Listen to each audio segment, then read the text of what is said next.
কখনো কি তোমার মনে হয় আল্লাহ যেন তোমার দোয়া শুনছেন না?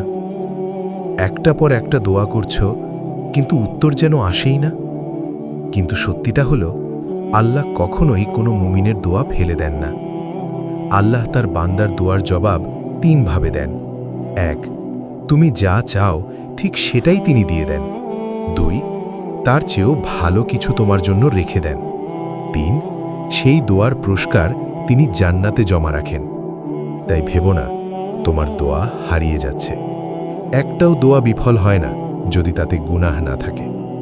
হয়তো তুমি বুঝতে পারছো না, কিন্তু আল্লাহ তোমার প্রতিটি কান্না, প্রতিটি নিঃশ্বাস গণনা করে রাখছেন।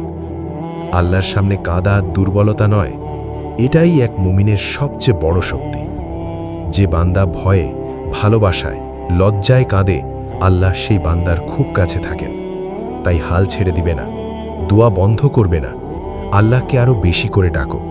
রাতে ওঠো, হাত তোলো, কেঁদে বলো তোমার কষ্টের কথা। একদিন বুঝবে তোমার কোনো দোয়াই নষ্ট যায়নি, সবটুকুই তোমার জন্য সঞ্চয় হয়ে আছে, এই দুনিয়ায় অথবা জান্নাতে।